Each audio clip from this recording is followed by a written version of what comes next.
The college football experience, Cincinnati Bearcats 2025 season preview episode on a Sports Gambling Podcast Network is brought to you by Underdog Fantasy. Get up to $1,000 deposit match when you sign up at UnderdogFantasy.com with our promo code TCESGPN. And remember, as always, folks, to let it ride. Hey, this is Pac-Man Jones. You're listening to SGPN. Let it ride.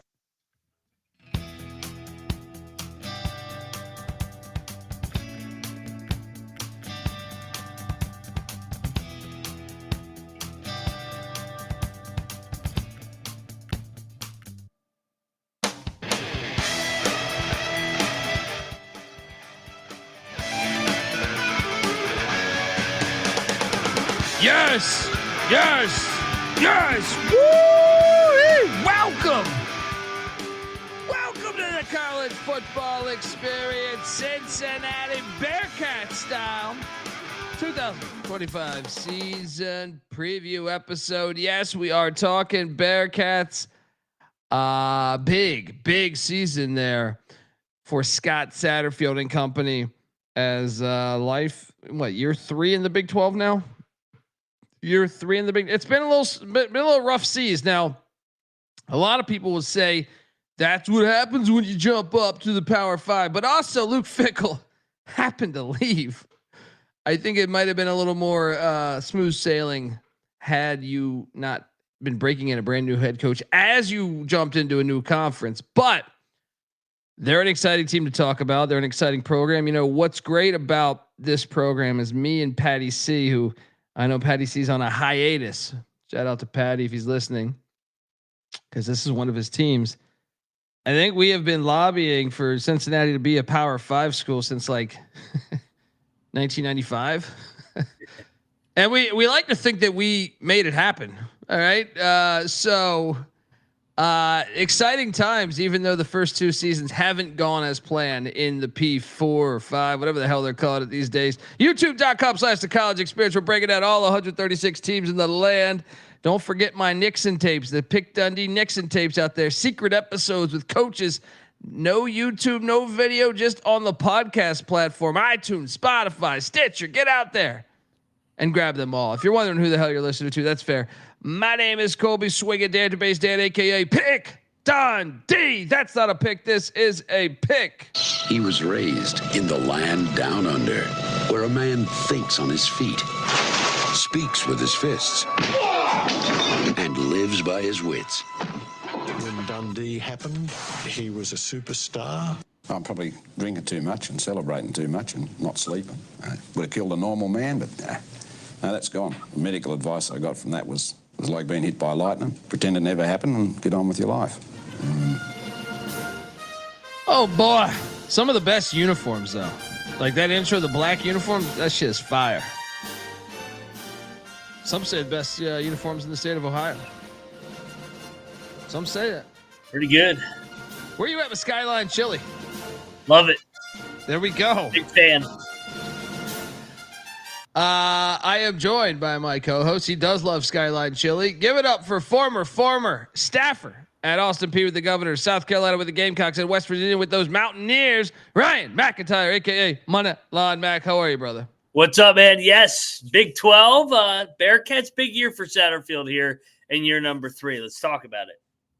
Mac tonight. Come on, make it Mac tonight. Yeah, absolutely huge year, because it was a strange hire when it happened. If you go listen to us 3 years ago, we were surprised that they hired Satterfield, but also that they bought him out of his contract at Louisville. It was like, whoa, okay. Hey, it's a big year for him, man. Look, plenty of times coaches have struggled for a couple of years and then they find their rhythm and then boom. And let's start the slideshow with that. What do you make of those uniforms? I think those uniforms are fucking one of the best uniforms in all college football. I mean, just the Cincinnati logo and just the overall brand has always been great. I mean, are you saying that because your boss was Bob Huggins for a long time? Yes, and he I mean, he really kind of got that thing going with the Jordan logo. So yes, Hell yeah, I man. am a little biased. Melvin Levitt. Yeah. Yeah. Kenyon Martin, baby. Oh, I love those teams, man. Yeah. Actually, I'll start with was it Damon Flint and Nick Van Exel? That team was nasty. D'Antonio Winfield. Yeah. Jason Maxiel. Yeah. Let's just start the basketball episode. Let's go. Look, we host the college basketball experience as well. If you're not subscribed, you're foolish. We host the college baseball experience. If you're not subscribed, you're foolish, because Cincinnati keeps a good baseball program too. But let's bring it back to Satterfield. Scott Satterfield. 84 and 64. Did great at Appalachian State, but Appalachian State seems to be somewhat coach proof. Doesn't matter who the fuck they put back there. They're beating big time opponents. 7 and 5 and 22. That's when he was at Louisville, and from across from just over the border, these Cincinnati folks are watching, saying, "Damn, that's a nice 7 and 5 season." We should pay that guy a lot of money to get out of his contract and come over here. 3 and 9 in 2023, 5 and 7 in 2024. And I will say this, Patty C's that's his second favorite team, I think, or, he's got the Virginia schools that he loves, but then he loves Cincinnati too. So I watch him a little closer than I think every other, they're on a handful of 20 teams that I probably watch every game. That for the past 25 years, just being friends with them. And I don't know if there was a team in the country that shot themselves in the foot more than Cincinnati last year. I mean, I feel like that team easily could have been 9 and 3 had they just closed out a couple games. Yeah. The Pitt game. Oh my God. Now I bet Pitt, so I was actually really happy. But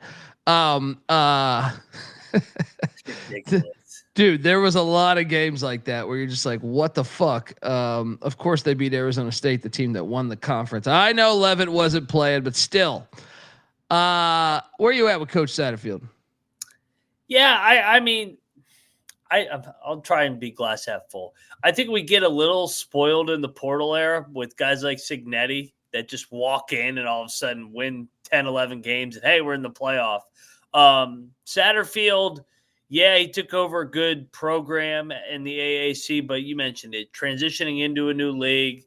They probably didn't recruit to the level, or they weren't good enough in the trenches right away. But this is year 3. You got to make it work by year 3. That was the old school way of measuring things. So it's been underwhelming. I thought Louisville, it kind of was up and down as well. Louisville was about to fire him. I know. That's why I was kind of head scratching. And then last year, man, they were sitting at 5-2, 3-1, right there in the thick of the Big 12 race, and they didn't win another game. Yeah, it's been strange so far. Yeah. But at Appalachian State, he was definitely really good, man. And at moments at Louisville, certain games, the problem is when he was at Louisville, they lacked consistency. And I feel like that's kind of already been the case, even though they improved 2 games from 23 to 24. The offense this year, Brad Glenn, I believe he's former Hokie, or was it with Hokie OC or something at one point. They were 89th in scoring offense a season ago, 55th in pass offense, 36th in rush offense, charting at the 36th total offense, top 40 offense. All right. They return. I actually think Brendan Sorsby is a pretty good quarterback. I heard the people in the chat talking about taking some of his someone took him for a Heisman, I think it was, or rushing yards, I think or passing yards to lead the Big 12, I think is what I saw in the chat. But I'm with you, man. I think Sorsby's good. The offense has not been the problem either over the 2 years. Yeah. 33 touchdowns, 13 interceptions. He's a pretty good quarterback, man. I think he's kind of underrated nationally. Yep.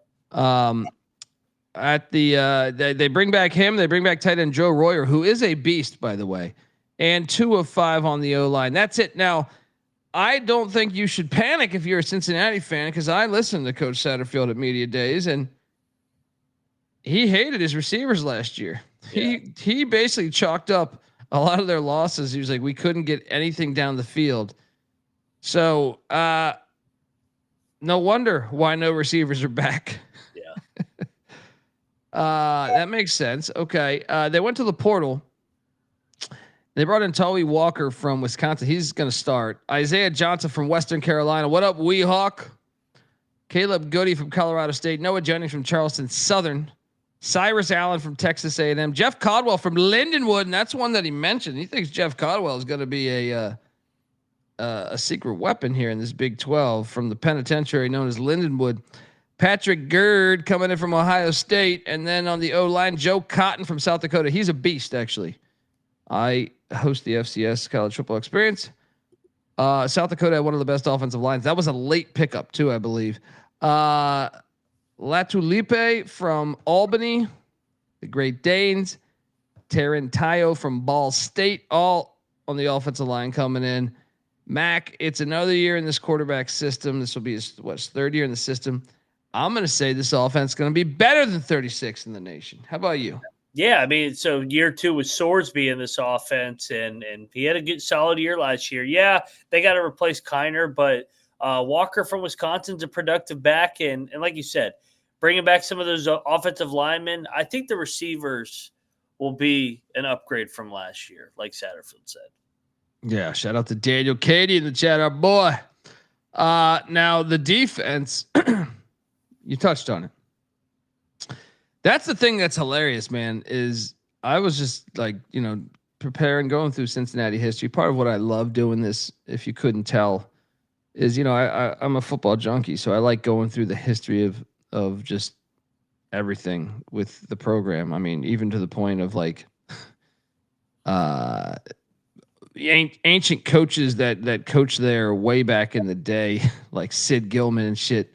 But Mike Godfrey. But one of the things I would say, I know Rex Ryan was the DC under Rick Minter in the 90s. Rick Minter was a defensive guy. He's still a coach. I think he's with the LA Chargers. But they went from Minter to Mark D'Antonio. Mark D'Antonio's defensive guy. Brian Kelly, obviously offensive guy. Then Butch Jones. I don't know what the hell he is. He's after him, they went Tuberville. Then Fickle. I just feel like more times than not, they go defensive coach. That's why it's interesting going offensive coach with Satterfield there. The defense has been horrible ever since they went all offense. 62nd in scoring defense, 73rd in pass defense, 88th in rush defense, charting at 85th nationally. Tyson Veet is the DC there. And Myron Kidd, Evan Pryor's one to watch, the former quarterback. But the defense returns one of the best defensive players in the country, Dante Corleone. And shout out to him, by the way. I know he had some stuff. That's another reason why their season kind of tumbled too, I believe. He had something with his throat or something. Wasn't there like bleeding in his throat Blood or something? clots. Yeah, like in your I thought it was like up in a really dangerous area. I mean, I think blood clots anywhere is dangerous, but I thought it was. Shout out to Dante Corleone. Glad you're healthy, brother, and I hope you have a fantastic season. And we're wishing good things and millions of dollars in your future because you're a baller. He's one of the best players in the Big 12 on defense. Corleone back, Marquez Parker back on the defensive line. 3 linebackers back with Dingle, Golday, and Peak. The secondary a bit empty, but they hit the portal heavy. On the defensive line, they added CJ McCray from the Hokies, Daryl Gibson from Idaho State, the Bengals, Isaiah Rogers from Monmouth, Elijah Gunn from Southern Illinois, the Salukis, Jalen White McLean from Old Dominion. And they didn't even bother with the linebackers. They're like, we're sound at linebacker. Let's go for the secondary. Matthew McDoom, great name for a guy in the secondary. Coastal Carolina coming in. He started a lot of games at Coastal. I imagine he's starting here at Cincy. Christian Harrison from Tennessee. Taden Barnes from New Mexico State. Xavier Williams from Middle Tennessee State. And then a couple special teams guy with Eli Stein from Wisconsin and kicker Steven Rusnick from Biff Poggi and Charlotte. McDoom is a guy that they're really excited about. Are you buying in? I mean, I just think Corleone, if he stays healthy, they'll be better than 85th. But I don't know if they're going to make just a ridiculous jump. What do you think? I think so. Corleone's a difference maker, man, and he's one man stop against the run. So I think they're going to be better in the trenches this year, and I think the back end, led by McDoom, can take some strides here. So yeah, I think the defense will take a little bit of a step here. Yeah, and that's all. You know what, man? I think I'll save it for the end of the show. I don't want to. Why would they listen if I just say what I say? Look, how about this? We're going to talk about the state of the program and go game by game on the schedule for these Bearcats. But before we do that, I want to let you know that the college football experience Cincinnati Bearcat style is brought to you by us. Yes, we're part of the Sports Gambling Podcast Network. The Sports Gambling Podcast is back with their 32-team NFL team preview series. In fact, Moneyline Mac will be talking Washington Redskins this Sunday night over there. They're also bringing back the phrase that pays. Each episode, they'll give out one word of a 32-word phrase. Submit that phrase for a chance to win $1,000 circa future. We're also brought to you by Underdog Fantasy. Underdog Basketball Mania is happening all summer long, giving away $15 million in prizes, including $2 million in first place. There's no waiver wire, no arguments about trades. Basketball is the best way to play fantasy football, folks. Also, Underdog's a great place to play Pick'em, where you can win up to 500 times the amount of money you enter. All this going over, at Underdog Fantasy. You got to go check it out. And when you do, use our promo code TCESGPN to claim your special pick plus first time deposit offer up to $1,000 in bonus credits there. UnderdogFantasy.com, promo code TCESGPN. We're also brought to you by MyBookie.ag. Yes, MyBookie is your place to bet on every single sport, including MLB, CFL, all these summer sports that I'm betting the hell out of. Golf, racing, tennis, WNBA. We're betting on dildo colors entering the court. It's a fantastic thing. They're all available out there too. MyBookie accepts customers from a ton of different locations too, even outside of the States. You can easily deposit, get lightning fast payouts using crypto. So head on over to mybookie.ag. But when you do, use our promo code TCESGPN for 100% deposit match up to $1,000. Terms and conditions apply. Of course, that's mybookie.ag. Promo code TCESGPN. All right, we're back talking Cincinnati Bearcat football, man. Hoping the best for this program.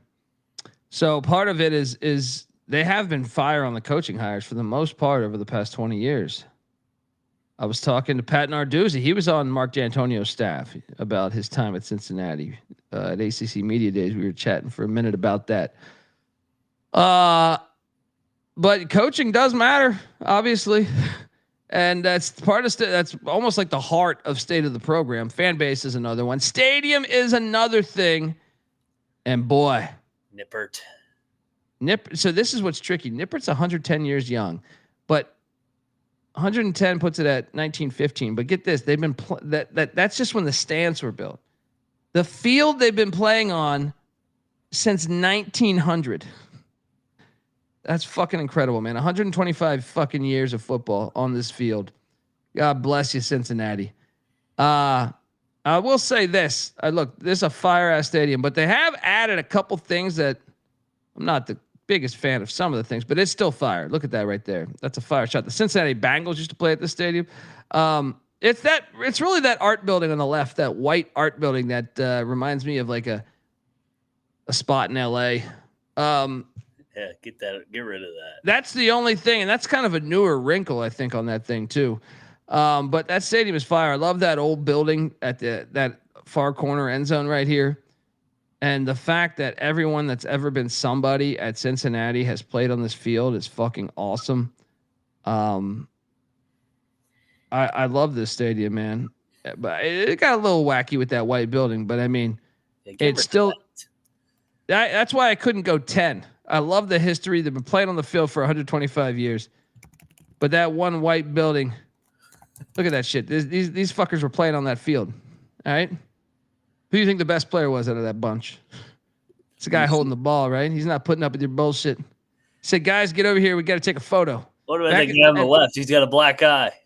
That's true. And back in the day, remember, like a photo was a big deal. That shit, they had like, they had to like wheel out some shit that like had legs. In 1900, what year is this? 1901, right? This is like a 3-hour project here to take one photo. So, the guy holding the ball definitely was like, I'm holding the fucking ball, guys. I'm the fucking man. I'm the one that told the photographer to come out here, right? They had no idea that millions of dollars would be involved in the sport 125 years later, right? The stadium is a gem, though, man, and it should be protected at all costs. And like I said, to me, the Cincinnati Bengals, they're dumb for ever leaving. And by the way, they have their own beer at Cincinnati. Dude, who the fuck lives in Cincinnati? Get me. I will Venmo. Like, I'm not even asking you to buy me the beer.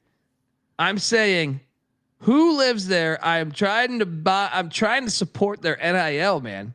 Yeah. I will gladly purchase this if you could send it to me. I know sending a case of beer in the mail is a little weird. Your mailman might look at you a little fucking weird. What is this, Bob? Yeah.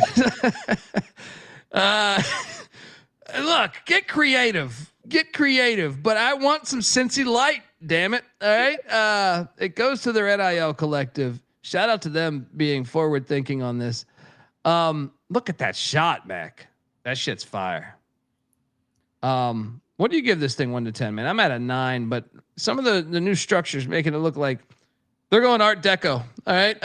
What do you give this thing? I'm a 10. I love Nippert. 40,000 strong. I've been here before. Just the city of Cincinnati's great. I'm a big fan, and they do need to get rid of that white building, but I'll give it a 10 just because it's not in the stadium. Yeah, it's still an amazing stadium. All right. Still an amazing stadium. And like, I just love the fact they've preserved it. They've been playing on that field. I mean, that's one of great fans. Look at that fucking building. That's the building I'm talking about. And that north end zone or whatever the fuck direction that is. Get rid of the academics. Yeah, who gives a shit? Replace it with Skyline Chili. Yeah, all right. Put a big Skyline Chili behind it. This is what it looked like in the 90s. And I'll be honest, man, I kind of love that smokestack. Yes. Why couldn't they preserve the smokestack? That was some snobby professor being like, we got to get rid of the smokestack. It's harming our fucking students, perhaps. Please, if you can, let's get the smokestack back going. It's a great stadium, though. Look at this. Cincinnati Bengals used to play here back in the days before they sold their soul. They're about, aren't they trying to get a dome? Those fucking losers. Yeah, they are. I think they're on the list. Who is you fucking losers? What? Like, you got Nippert Stadium. NFL has just lost their fucking soul everywhere. Browns move into a dome too. Ridiculous. Look at that Coca-Cola scoreboard. That's all you need, brother. That's what I'm saying. We over fucking do it these days, man. Guy went to Allegiant Stadium. They're asking me like all these fucking questions. It's fucking servers coming over asking me shit. Right, your DJ. You have a DJ you have multiple DJs in the stadium. Like, you have a DJ in the section that you're in. Fucking that's stupid. I just want to watch football. All right, I don't need to hear fucking my playlist in the middle of this. Unbelievable. But man, shout out to that stadium. It's a great stadium. Yeah. It's a good stadium, man, and their fans are good, man. They're good for college football. Let's go. State of the program, though, is tricky. I found myself conflicted because I was like, wait a second. They've finally become a Power 5 school, Power 4 school, whatever it is. But at the same time, I'm like, man, but they have not hit the ground running. No. So I gave it a 6 of 10 because you are in the state of Ohio. You are in Cincinnati, which is right next to Kentucky, and I like that. As a, I think that you could really build a winner there, especially now you got rev sharing. I'm buying into the future of this program, but at the same time, got to get the coaching situation right. And 3 straight losing seasons to enter Power 5 play would be fucking terrible. So I gave it a 6 of 10. What are you giving it? I'll go 6 as well, and it's crazy saying 6 because they've been to a college football playoff post-COVID, and now here they are off back-to-back losing season. So. This is a big year, man. I don't think we have to tell the Cincinnati fans watching how big a year this is. Yeah. Yeah, that's fair. All right, let's hop into the schedule. Let's talk about it because, man, Dude, this opener. oh yeah, it's a shame that I'm going to be 35 Jaeger bombs deep and huffing paint for 45 minutes outside of Carter Finley Stadium, dressed in purple. Because the NC State ECU game is going on at exactly the same time. But I will watch it early Friday morning. Cincinnati, Nebraska, Arrowhead Stadium. I am so glad they moved this from Lucas Oil to Arrowhead. They didn't move it though because of the kindness in their heart. They moved it because these dumb fucks at Lucas Oil had to renovate some leak in some shit in the ceiling that could potentially be harmful or some shit like that. So they're moving over to Arrowhead. I would prefer a home and home, but Arrowhead is a classic stadium. I'm sure the Chiefs will ruin that soon. Cincinnati, I bet this game the other day. I bet this game. I got 7 points, and I think they're going to be able to stay within the 7. I do think they're live, but I took Nebraska on the Nebraska show, so I will not Benedict. But I do think this is like last team that touches the ball is probably going to win, providing there's enough time on the clock. The team with the ball with like 4 minutes left is probably going to win the game, in my opinion, because I don't think Nebraska's defense is very good.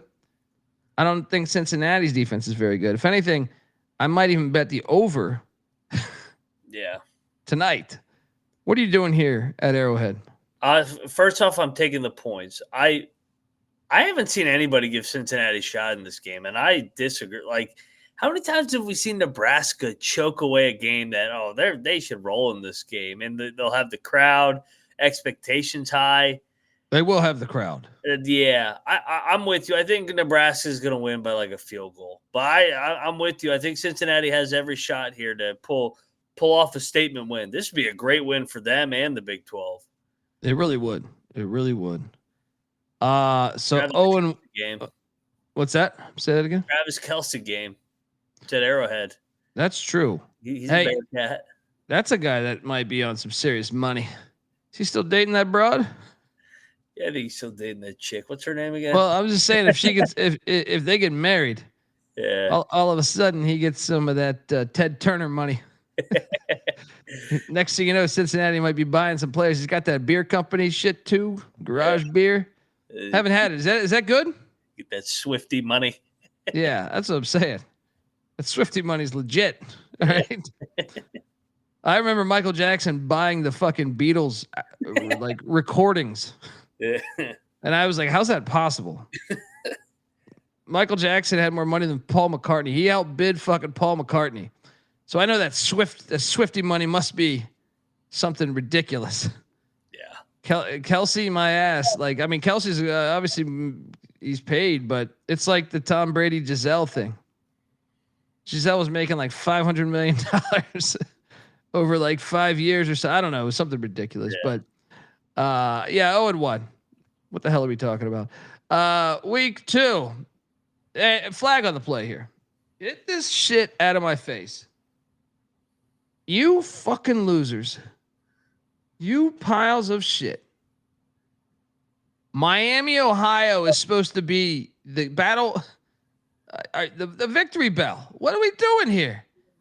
Oh, you guys had a standoff because you didn't want to do a home and home like you've only done since the beginning of fucking time.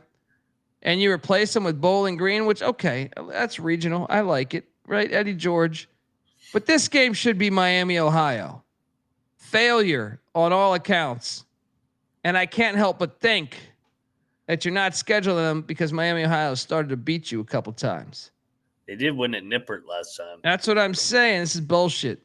Blame the SEC because they're the ones with the phony schedule. Yeah. Look, not a fan of this game. I hope Eddie George sticks it to you for this, but I will take Cincinnati to win this game. 1-1. Yep. 1-1 for me. They get even. Shout out to Colt, who's at work. What do you do, Colt? Week 3, Northwestern State. I didn't realize they had such a history with Northwestern State. That's the best part about doing all this shit. You find out they've actually played a few times. Shout out to the Demons. They're coming in there. They're going to get destroyed. 2-1. That's Yep. why that Nebraska game is huge, man. You start out 3-0 going into your bye week. I will say this though. I'm assuming you have Cincinnati, Mac. Yeah, they're gonna kill them. I do think I don't like a bye week after a shitty FCS opponent. Yeah, I'd rather get it after the Kansas. Yeah, you kind of mismanage the schedule there. You basically have 2 bye weeks at the same time here. You should have spread that shit out a little bit better. 2-1. There's Travis Kelce. Bye week there. You come out of the bye week, you head to Lawrence. We just did the Kansas preview. Go listen to it. This is going to be a game, but I will take Lance Leipold at home at that new MLS stadium that they are proud of for some strange reason. 3. So I'm sorry, 2-2. 2-2. Yeah. 2-2. We both took Kansas. We're higher on the Jayhawks this year. I mean, if it was in Cincinnati, I'd probably take Cincinnati, but 2-2. Then you are welcoming in Iowa State. We did our Iowa State preview yesterday or the day before. I can't remember anything these days. I took Iowa State in this one. I do think this is a field goal game, though. I don't feel very strong, but I do trust Matt Campbell and Rocco Beck just a little bit more than Satterfield and Sorsby. So give me Iowa State. I got Cincinnati going 2-3 now. Same. I mean, Matt Campbell from Ohio, a lot of roots there, and his defensive coordinator for Cincinnati's defensive coordinator obviously worked with Matt Campbell too. So there's a lot of familiarity between these staffs. Yeah. Then they come out of that and they are hosting UCF. Scott Frost. Let me ask you something. It's a former AAC game. If Cincinnati fires Satterfield this year, are they going to hire Fickle and we're just going to have the same Frost situation in Cincinnati this offseason? Hey, run it back with everybody. Fickle, Frost, Rich Rod. Let's go, baby. The whole Big 12 is just going to be, Gary Patterson comes back to TCU. Art Briles at Baylor. I would sign on for that. Yeah. Right. Cincinnati gets the win here. Yeah. 3-3. UCF always struggles up there. Yeah. Cincinnati 3-3. Then a trip to Stillwater, Boone Pickett Stadium. Oh, this game's hard to project. Who the fuck is Oklahoma State this year? I mean, this is why our job is so damn hard these days as opposed to 5 years ago. I mean, Mike Gundy, did you hear about media days? He doesn't even know. He goes, players haven't reported yet. We got 72 new players. I think we could be all right once I see everyone come in. He doesn't even know. They're getting them late enough, though. I'll trust Gundy over Satterfield. What did I say on the OK State preview? I think we both went OK State. Dude, they got housed a couple years ago in Stillwater. All right. I guess if I said it, I'll stick to it. I don't have any conviction to this fucking game. Then the very next week, Baylor comes to town. Okay, if I'm doing this, then they're beating Baylor. Then all right. I'm not just gonna give them loss after loss to these. If they're hosting Baylor, I think Cincinnati can beat Baylor. Yeah, and Baylor's off TCU, so that's kind of an emotional game. Yeah, give me Cincinnati 4-4. It's a lot of 500 ball here. And then they make a mistake of going into Rice-Eccles Stadium for the first time ever. Oh boy, that's a loss. I'll lay whatever number they're throwing out there. Have fun at elevation there. So yeah, that is what's our record right now? 4-5. Well, here's the good news. You come out of the next bye week, and do the Cincinnati fans, this is how I know if you're a real one. Do you remember Deontay Kenner? Right? Deontay Kenner, quarterback in the 90s. That's how you know the real ones. All right. Had a deep sea dive. I remember him. All right. Remember they had Sam Garnes at the safety spot, man. I do remember Sam Garnes. Sam Garnes played for the Giants. Yeah. Yeah, man. Trying to remember. They had a kicker from Hollywood, California, too, that made like a 60-yard field goal to beat Syracuse. One of those games. Jonathan something. Anyway, they come out of the bye week, and Arizona is at Cincinnati. This is a win, damn it. All right. It's going to be cold as hell, these Arizona boys. Even David Matola is afraid to watch this game. All right. First ever meeting. Why? Because it makes no sense. Let's take Cincinnati to get that win. 4 wins. Let's even them up again. 5-5. Here we go. Then Kalani Sitake. He is the head coach of BYU, folks. He is not an appetizer at a restaurant. This is a win. Yeah. Although, man, I could see Satterfield blowing this game. This is a big pressure spot. If they're 5-5 and they got at TCU to end, they gotta win this game.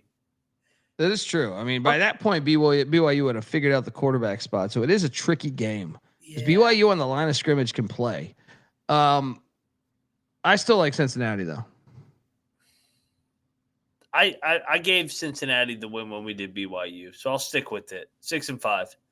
6-5, and then the final game of the season, they head to Fort Worth, Texas. Yeah, that's a loss. Take on these Horned Frogs. I have this as a loss too. 6-6 is what I got them at. The hell's their win total? 6.5. Oof. You know what's crazy though, man? They could go 8-4 or 7. They could. I mean, honestly, you look at the schedule. Hold on, let me rattle this off. By the way, they're plus 2,900 to win the Big 12, plus 1,600 to make the CFP, plus 100,000 to win it all. There's only one outright loss, in my opinion, on the schedule, and that is at Utah. TCU's a weird team, like where sometimes they just lay an egg sometimes. So like, I tend to think TCU would be the second most losable game. But it is a nice schedule, man. If they're just a little bit ahead of where we think they are, they could win a lot of these games. I mean, who did they miss? They missed Arizona State. They missed Texas Tech. They missed K-State. Miss Houston. They have and Houston. Yeah. And Rod and Colorado are the other two. Dude, I could see them hitting the over, man. Yeah, what game would you flip, man? If they beat Nebraska, they're hitting the over. No, it's the Oklahoma State game. Oklahoma State could be horrible, or they could be like 2-10 bad, or they could be 6-6, 7-5. I don't know. I mean, that is, to me, there's for Power 4 teams, I would say there's about 5 teams that are complete question marks, like North Carolina, Colorado, Oklahoma State. I have UCF as actually one of them. West Virginia. Yeah, no, I that's what I'm saying. There's about 5 teams to me that you're just like, what are we? I don't know what they're gonna look like on offense. We went through the Oklahoma State preview. I didn't know a fucking player on their offense, man. It's 0 returning starters. Well, and they didn't even go to the FCS ranks. They went to like the D2 ranks. So I was just like, because I host the FCS show, I know some of these guys' names. Like when Cole Gonzalez goes from Western Carolina to Pitt, I'm like, oh, that's a nice get. Oklahoma State, I was like, who the fuck is this guy from, Dallas Baptist or some shit? You know what I mean? Like I was like, I have no idea who this is. Gundy's a farmer out there. He goes, hey, you play ball? You got some eligibility. Let's go. So it makes that game such a mystery game. I mean, that team is such a mystery team too. Like, what if they are good? What if their scouting department is ahead of the curve? What if they beat Oregon at Oregon week 2? That's a tall order to go from D2 to fucking Austin. Yeah. I guess I'll stick with the under. I don't have strong conviction to it. I could see the over hitting here, man. I actually think 7 is 7. I think 7-5 is more likely than 5-7, right? You know what? I'm gonna Benedict week 1. They're gonna beat Nebraska. They're gonna shot. That's gonna be the stunner on Thursday night. Everybody and their mother's picking Nebraska. Cincinnati goes in there, spoils the Nebraska playoff party already. Week 1. Look, I like it. And honestly, man, a lot of people are talking about who is this year's Arizona State. I think it's Cincinnati or Houston. Like Cincinnati or you look back at their season last year and it's like they were not as bad as their record indicates. They can't finish drives. That's been the story of their first 2 years. They statistically look good. They just don't finish in there, and they have bad penalties. Dude, 1 point loss to Pitt, 3 point loss in Lubbock, right? 7 point loss to Dub V, 7 point loss to TCU. They were in a lot of these fucking games, man. That was very close to a 9-win season. So that's what I mean is like Arizona State kind of was flying under the radar. And I had no idea that Arizona State was going to be as good as, if anything, me and Daniel Katie were completely on the under. But they kind of have some of the same ingredients as far as like very experienced, like very talented quarterback, not very experienced because Levin wasn't that experienced, but like a quarterback that I think we can all buy into. The difference is Satterfield. Yeah. So I don't know. If you're a Cincinnati fan, take a shot on the Big 12 championship. You know what? I'll Benedict too, though. Give me that win at Oklahoma State. 7-5. Give me the fucking over. Run the over. Yeah, I just feel like they're due. All right, folks. We will be back in about 20 minutes with the Jacksonville State Gamecocks, who are not in Jacksonville, Florida. They did win the Conference USA last year. Jacksonville State, you might remember them completing a Hail Mary to beat Florida State while I was in Vegas, pissed drunk. Oh, yeah. We're talking Gamecock football. Some say the real Gamecocks. They got good fans, man. They do have good fans. They do have good fans. They're already coming for me. Oh, yeah. Oh, yeah. Give us 15, 20 minutes, and we will do a Jacksonville State Gamecocks preview, folks. So buckle up. Give Moneyline Mac a follow on Twitter at Moneyline_Mac. I'm on Twitter at DColbyD. The College Football Experience is on Twitter at TCE on SGPN. And by the way, in case you were wondering what we're talking tomorrow we're going to hit things off with the Stanford Cardinal. And Frank Wright and Andrew Luck is done with his backpacking trip. All right. And then we're going to talk UCF very, very, very Golden Knight football.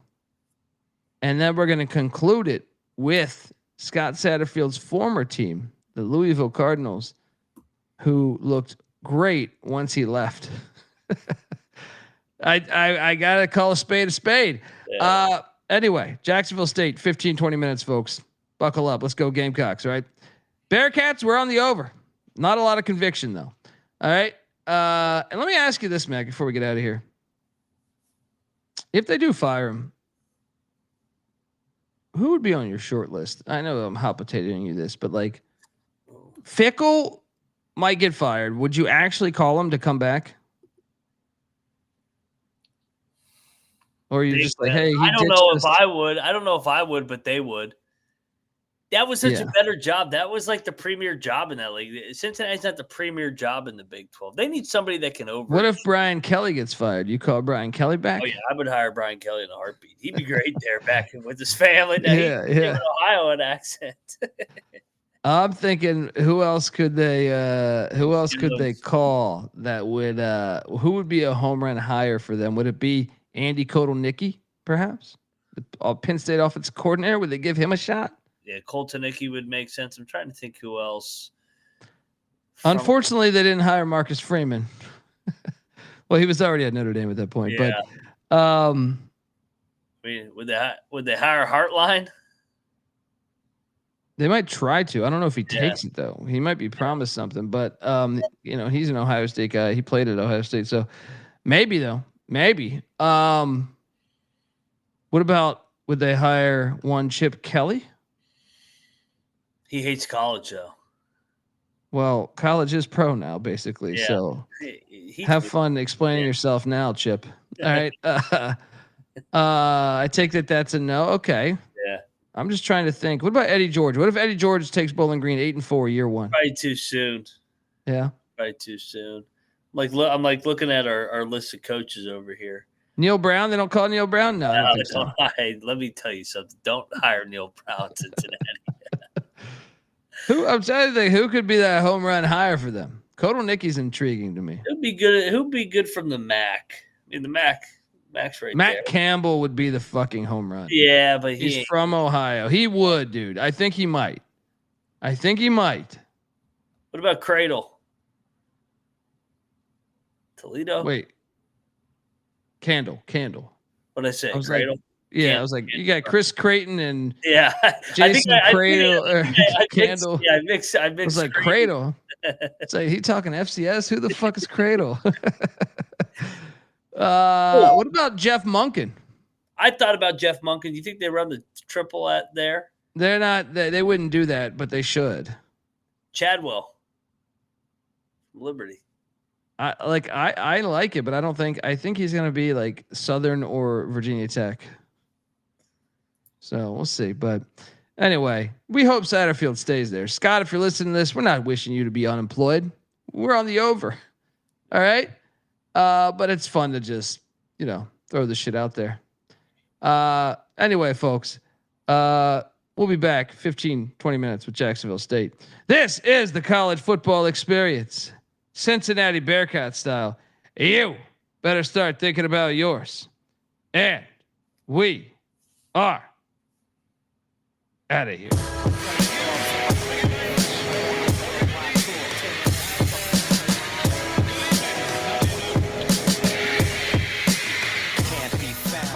Off, so I can't be found. I'm on a worldwide tour, touring every fucking curtain down. They say the Lord watches over my sins, over my head, watching hair as it thins, over the ledge, and ain't letting me in. There's still regiments and relevance to letting me win. Win, lose or draw. You ain't prepared unless you all ready to lose it all. Losing a brawl? Yeah, that's a Friday day. Good friends know my Nina Hideaway. They came and went, but the riders stay. So it's like I won the lottery and can't be found until I resurface with the latest purchase. 33 and a third and 45 circles. You ain't got that shit. And I ain't 45 king. But on the beats, I've been doing my thing. I start the program and the doorbell ring. I gotta leave town to a place I can't be found. My celly's off, so I can't be found. I'm on a worldwide tour, touring every fucking curtain down. American dreams, lessons, and still they work. I guess the sand on the beach still was really dirt.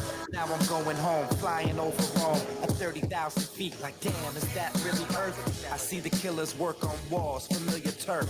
Got a little school in graph, 101 was first. Got a little school in math, didn't really work. But put the numbers on the block and I make them hurt. Any block is my stomping ground where my people lay low so they can't be found. They don't wanna be, ain't from the crew, but I'm honorary. Liquid, solar sad, psycho harmony. Type of armory that's more than a shield. Type of armory's DeLorean steel. Type of warrior's ill. So true to my sound, but dig deep so it can't be found. My celly's off so it can't be found. I'm on a worldwide tour, touring every fucking curtain down. It's the revenge of our stealth, the intelligence plane. Bomber, a manifestation of karma. The far left, low keys, let it be. Listen, whispering words of wisdom. Ghost dog breathe in the shadow of leaves. Same darkness hides criminals, crooks, and thieves. Special forces, black ops. Bad brains, fishbone, black rock. Matter of fact, Chuck Berry and James Brown. But most of the true story can't be found. Unchained melodies inscribed to freestyle. I rock rhyme mosaics more potent with each style. Crack the system more open with each file. Upgrades and free hotels with these miles. Expansion team dilated peoples in town. But there's a better sound in it. Can't be found. My celly's off so I can't be found. I'm on a worldwide tour, touring every fucking curtain down. I'll tell you about it now. Well, I had a vision when I was 12. I saw a man on a flaming pie, and he said, "Your Beatles with an A," and we are. I don't think anyone didn't want to stop